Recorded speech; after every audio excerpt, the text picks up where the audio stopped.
नमस्कार दोस्तों, आज के हमारे इस वीडियो में हम आपके लिए रमा एकादशी की व्रत कथा लेकर आए हैं। एक समय धर्मराज युधिष्ठिर और भगवान श्री कृष्ण के बीच अति महत्वपूर्ण संवाद हो रहा था।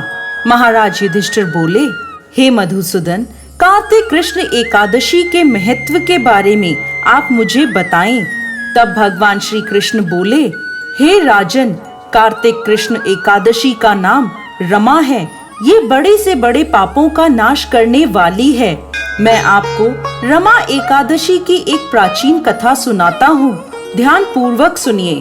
प्राचीन काल में मुचुकुंद नाम का एक राजा था, जिसकी मित्रता इंद्र, कुबेर, यम, वरुण आदि से थी। यह राजा बहुत धर्मात्मा, विष्णु भक्त और न्याय प्रिय था। राजा मुचुकुंद की एक कन्या थी, जिसका नाम चंद्रभागा था। उसका विवाह चंद्रसेन के पुत्र शोभन के साथ हुआ था। एक समय शोभन ससुराल आया। उन दिनों पुण्यदायी रमा एकादशी आने वाली थी। जब व्रत का दिन समीप आ गया तो चंद्रभागा अत्यंत सोच में पड़ गई। मेरे पति बहुत दुर्बल हैं और मेरे पिता की आज्ञा अति कठोर। वो इस एकादशी का व्रत कैसे कर पाएंगे? तभी राजा मुचुकुंद ने ढोल बजवाकर सारे राज्य में रमा एकादशी के व्रत की घोषणा करवा दी। घोषणा सुनते ही शोभन को अत्यंत चिंता हुई। वो अपनी पत्नी से कहने लगा, प्रिय, अब हमें क्या करना चाहिए? मैं किसी भी प्रकार भूख सहन नहीं कर सकता। यदि मैं भूखा रहा तो मेरे प्राण निकल जाएंगे। ये सुनकर चंद्रभागा बोली, स्वामी, मेरे पिता के राज्य में एकादशी के दिन कोई भी भोजन नहीं करता। हाथी, घोड़ा, ऊंट, बिल्ली, गौ आदि भी अन्न जल ग्रहण नहीं कर सकते। फिर मनुष्य का तो कहना ही क्या है। यदि आप भोजन करना चाहते हैं तो किसी दूसरे स्थान पर चले जाइए, क्योंकि यदि आप यहाँ रहेंगे तो आपको अवश्य व्रत करना पड़ेगा। ये सुनकर शोभन कहने लगा, अब जो भाग्य में लिखा है उसे कोई नहीं टाल सकता। मैं यह व्रत अवश्य करूंगा।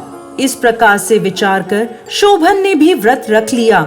जब सूर्य नारायण अस्त हुए तब तक वह भूख प्यास से अत्यंत पीड़ित हो गया। प्रातः काल होते होते शोभन के प्राण निकल गए। तब राजा ने सुगंधित काष्ठ से उसका दाह संस्कार करवाया, परंतु चंद्रभागा ने अपने पिता की आज्ञा से अपने शरीर को दुग्ध नहीं किया और शोभन की अंत्येष्टि क्रिया के बाद अपने पिता के घर में ही रहने लगी। रमा एकादशी के प्रभाव से शोभन को मंदाचल पर्वत पर धन धान्य से युक्त, शत्रुओं से रहित एक सुंदर देवपुर प्राप्त हुआ। एक समय एक ब्राह्मण सोम शर्मा, जो कि मुचुकुंद के नगर में रहते थे, तीर्थ यात्रा करते हुए देवपुर पहुँचे। वहां उन्होंने शोभन को पहचान लिया और उसके पास गए और बोले, हे राजन, मैं अत्यंत आश्चर्य में हूँ। आप अपना वृत्तांत सुनाइए कि ऐसा सुंदर नगर जो ना कभी देखा ना सुना, आपको कैसे प्राप्त हुआ? तब शोभन बोले कि कार्तिक कृष्ण पक्ष की रमा एकादशी का व्रत करने से मुझे ये नगर प्राप्त हुआ है, परंतु यह अस्थिर है। तब ब्राह्मण ने पूछा, हे राजन, ये स्थिर क्यों नहीं है और कैसे स्थिर हो सकता है? तब शोभन बोले, मैंने रमा एकादशी का व्रत श्रद्धा रहित होकर किया है, इसीलिए यह सब अस्थिर है। यदि आप मुचुकुंद की कन्या चंद्रभागा को यह सब वृत्तांत कहें तो यह स्थिर हो सकता है। ऐसा सुनकर वह श्रेष्ठ ब्राह्मण अपने नगर लौट आए और आकर चंद्रभागा को उन्होंने सारा वृत्तांत कह सुनाया। ब्राह्मण के वचन सुनकर चंद्रभागा बड़ी प्रसन्नता से ब्राह्मण से कहने लगी, हे ब्राह्मण, यह सब बातें आपने प्रत्यक्ष देखी हैं या स्वप्न की बातें कर रहे हैं? ब्राह्मण कहने लगे, हे पुत्री, मैंने तुम्हारे पति को प्रत्यक्ष देखा है, साथ ही साथ उनका अविस्मरणीय नगर भी देखा है। चंद्रभागा कहने लगी, हे विप्र, आप मुझे वहां ले चलें। मुझे पतिदेव के दर्शन की तीव्र लालसा है। मैं अपने किए हुए पुण्य से उस नगर को स्थिर बना दूंगी। आप ऐसा कीजिए। क्योंकि वियोगी को मिला देना महापुण्य है। सोम शर्मा यह बात सुनकर चंद्रभागा को लेकर मंदराचल पर्वत के समीप वामदेव ऋषि के आश्रम पर गए। वामदेव जी ने सारी बात सुनकर वेद मंत्रों के उच्चारण से चंद्रभागा का अभिषेक कर दिया।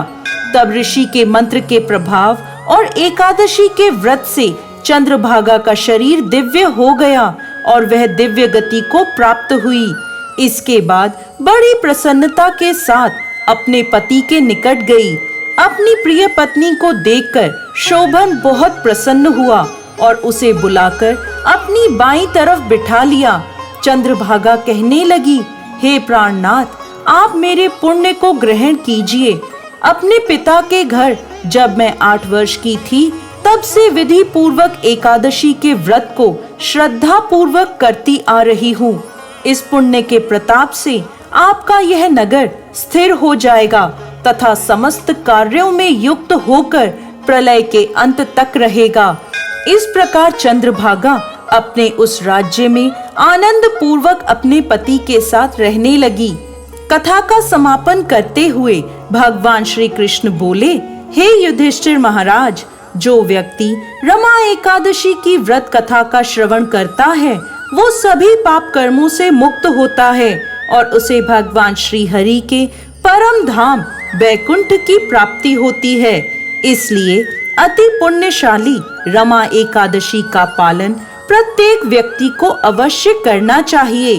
कार्तिक मास में आने के कारण इस एकादशी पर किया गया जप, तप, दान आदि हजारों गुना अधिक होकर व्यक्ति को फल प्रदान करता है। जय श्री हरि विष्णु।